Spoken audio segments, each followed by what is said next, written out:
What's up, my fellow Toku nerds and fellow Scouter nerds? Let's talk about episode 49 of Kamen Rider Zeztz. Now, big question is, why am I wearing this and not my usual YouTuber jacket? Well, this will be the last episode of my thoughts on Kamen Rider Zeztz here at my YouTube studio.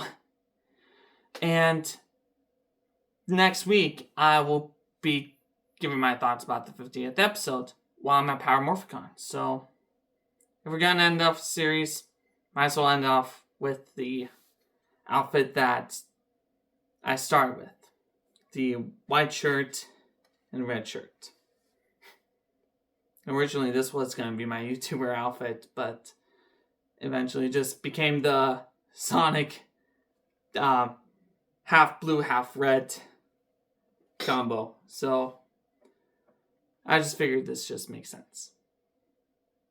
But I'll say my thoughts about that later in this episode. Right now, let's just focus on 49 of Zeztz. And I gotta say, what a great start to finish off the series.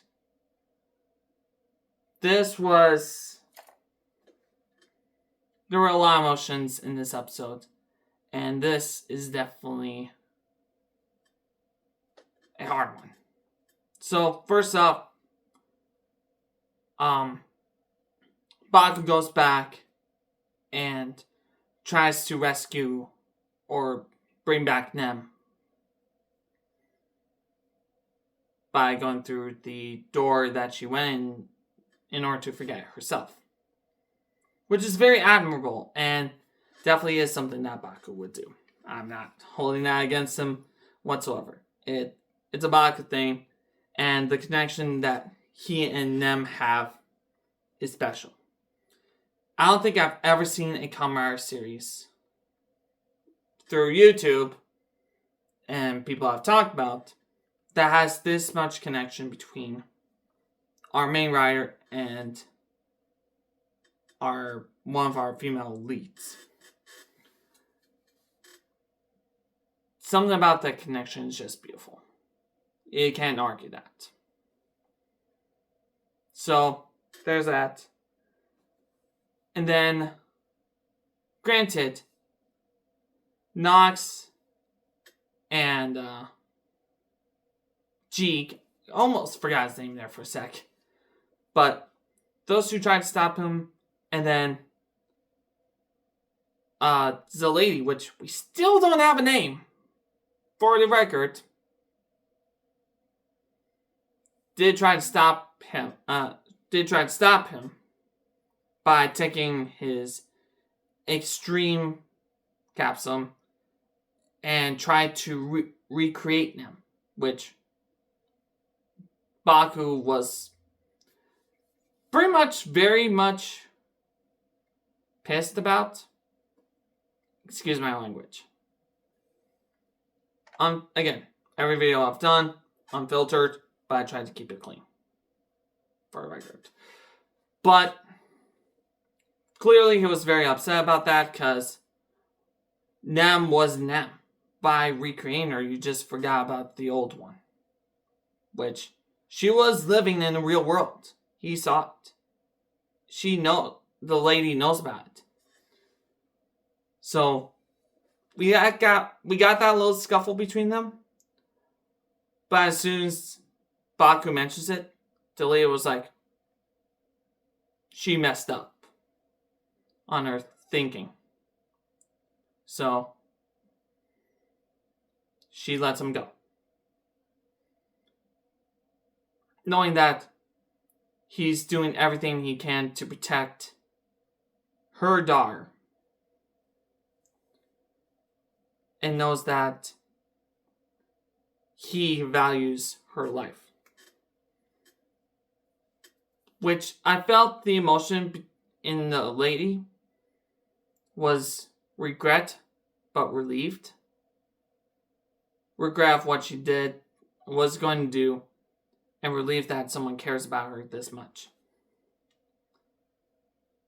So Baku goes in the door, totally white room. Totally white. Nem's nowhere to be seen. Actually, before this, there was that little small interaction with Oblivion and Nem. Pretty much saying he congratulated her on making a big move, getting rid of him. Making everyone forget about him. Her. But Nem's just like, who's Nem? If someone was in the same room, if someone else was in the same room, that would have been gut-wrenching. For sure. Anyway, Baku's in the same room. Doesn't see Nem anywhere. Until Extreme kind of triggered something. A faint rainbow glow. So he uses that to try to bring back Nem. I'm guessing capsules have the power to remember everything. I guess. I don't know. So, with that being said. Then we come to Fujimi, Natsuka, and Nodaka. Talk about everything. So, apparently Nox is back on the paranormal affairs system through the higher-ups, which is cool. And Odaka tells them everything that they need to know. Fujimi, as usual, goes in and wants to help out Baku, bring back Nem. Which Fujimi sent makes sense. And Natsuka really gave a reason why she wants help. Because we know that she couldn't save Kirya. But she has the ability to save Nem. So both Fujimi and Natsuka infiltrate the dream by lucid dreaming. Which apparently enough, black cases make them know how to do it. I guess. Maybe. I thought it was funny. Especially when Minami comes in through the dream itself? Or the window? Very unclear on that front. I'm assuming she's sleeping. I'm assuming on that front. But who knows? Who knows? Am I complaining? No. Do I get to see Fujimi and Asuka learn how to lucid dream? Yeah. And it was funny. Very small, but it was enough. It was enough for me. So, with everyone being in the same room where Nem was, they all use a different capsule. If I remember correctly on which ones they use, Minami used Recovery. Natsuka used Wonder? Fujimi? I don't know what capsule he was using. But everyone was using a capsule and was trying to bring back Nem, which they do. But in doing... Actually, before all that, let's get to this. So, after that whole scuffle with Zalady and Baku, Zalady and the Phantom Nightmare. Well, actually, Phantom was actually going to make a move on taking out Zalady because Zalady fulfilled her dream of being Nem's mom.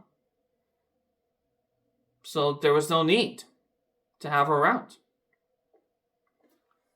So Phantom gut punches the lady, but then the lady absorbs Phantom and used Phantom's power to scratch both their eyes. That is insane. I know I'm missing a little bit of dialogue context. I know that. But all I gotta say is on that front, the reason that the lady did it was because she got to fulfill her dream and had no regrets doing it. That's crazy on its own. Straight up. But also at the same time, it's also gut-wrenching because yeah, she got it. Well, yeah, she took care of the nightmare by scratching her eyes because she won't be able to see any illusions, which is Phantom's whole shtick. Illusions. She can't see illusions. She doesn't have power. And the fact that the dream was fulfilled already got rid of the nightmare. But at the cost, because of the gut punch, she died. It was...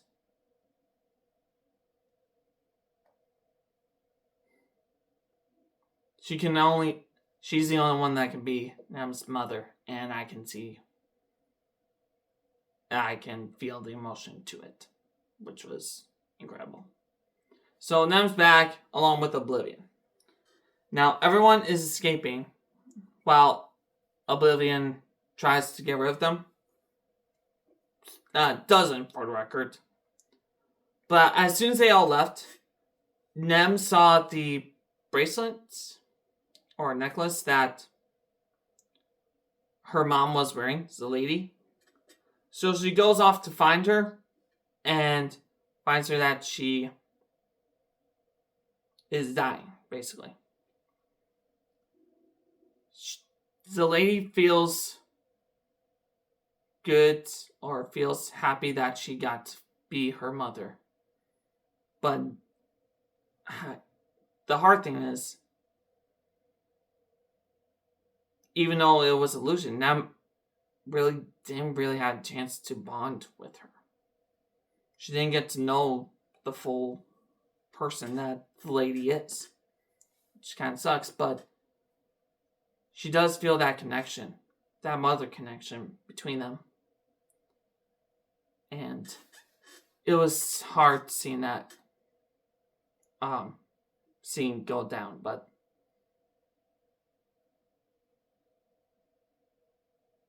it was powerful, though. I'll admit it. So now, everyone's back in the real world, I guess.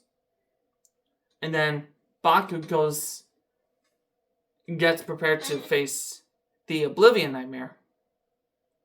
And then pulls out a new capsule that I have no idea what it is. I'm curious to know what it does, of course. But at the same time, what if this late in the game? Come on! Granted, it could be like a realizing Hopper situation from 01, where it's a new gimmick but keeps the base form. So, I got nothing. And then we got that dialogue between Minami and Baku. Pretty much being that brother-sister dialogue. Minami telling Baku, when will you come back? There was awesome music going in the background. As soon as Baku says he doesn't think he'll be coming back, the music changed, and it hit you. Damn. It's possible that Baku may not be coming back? Damn.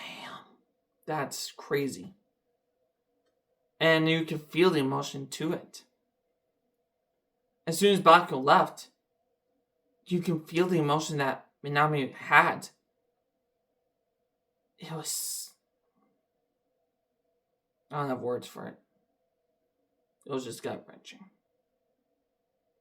And then we come to the fight sequence between Oblivion and Zeztz. That fight sequence was really good. And in fact, that now Nem, realizing that everyone won't forget her and all that jazz. I don't know. I can't remember the exact dialogue. But anyway, because of her belief in Zeztz and everyone, the Oblivion's ability to erase everyone doesn't work on Baku anymore. So it was really cool seeing that happen. Yeah, Baku got punched hard enough to de-transform, but then right at the very end, Nox and Jeeg come in to back up Baku, setting up the final fight with our 3 riders and Oblivion. That's where we end. Overall, I gotta say, this was just a great episode to start off the finale next week. Which, for any record, I don't know if Power Morphicon is going to have a panel specifically for the final episode of Zeztz, but if they do, that's gonna be hype for me. I mean, regardless, I'm gonna watch it if it's through my phone or a PMC panel. But all I can say is I am both excited for the final episode, but I don't want Zeztz to end. I'm kind of in that middle ground. But it's part of tradition where a new Rider story ends, a new one begins. So it's been incredible covering and watching Kamen Rider Zeztz every week and sharing my thoughts with you guys. It's been incredible. I don't know what's going to happen at PMC, but I want to say this now. Thank you, everyone that has been watching me just rambling my random thoughts to you guys. Thank you for taking your time out of your day just to watch me. I feel so grateful. And that makes me feel really proud. Because this last year has been so much for me. Plus, now that balancing work, theater, and all that, I know has affected my scheduling situation. But the fact that I was able to commit to a video, make sure it sends out to you guys, that meant a lot for me. I know there's someone out there that doesn't give a shit. Excuse my language. I know there's someone out there that doesn't care what happens. But just know that I'm just very grateful that I got to do what I do and you guys get to listen. Thank you, Eastcon, for those incredible backup points to the episode in the comments. You have been an amazing person that has helped me. And it's just thank you. And then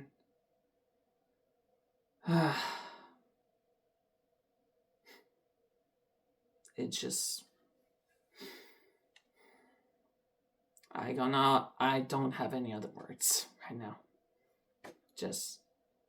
I know the next time you guys will see me, I'll be in Power Morphicon with the audience in the background, but still, this particular one is going to be this is going to be a little more touchy-feely for me because this will be the last time I'll get to share my thoughts in my studio setting. I think ending off at Power Morphicon would be a good way to wrap up this series. I don't think I'll be covering Mice like I did for Zeztz because that's just a lot of pressure for me just to get these episodes out. I think I'll do a video every once in a while, but I'm not going to dedicate my entire life on it. Not saying I don't enjoy it. I do.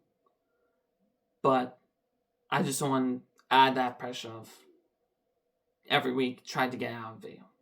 So, if you ever see me again, and that's why I'm going to say this now, even though I don't know when will be the next time I will be posting a video, but make sure you stay subscribed so that you don't miss a video that I'll be sending. Because I do know that I want to rank every Kamen Rider suit and then a couple other things on the side, but I think I'll do those in my own time when I feel like it. I don't know how long it'll be, but just know that those thoughts are always going to be on my brain, and I always do want to try to find a way to share that with you. So, if I had to take away one thing that Zeztz has taught me, is that always follow your dreams.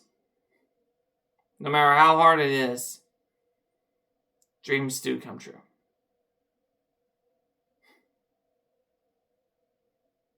So, my dream was to share my thoughts with you guys. I feel like I succeeded. So, thank you. Thank you, everyone. Hope you have a great day. If I see you at PMC, or if you guys see me at Power Morphicon, just know that I'll be wearing my Super Samurai Red Ranger outfit and my Baku Yozu costume and my usual YouTuber getup, the half red and blue Sonic sweatshirt thing. If you guys see me at PMC, please say hi. It will be so much to me, and just in general. Just know that I get to meet someone that has actually watched my videos. If I see you there, can't wait to see you. Otherwise, until next time, take care.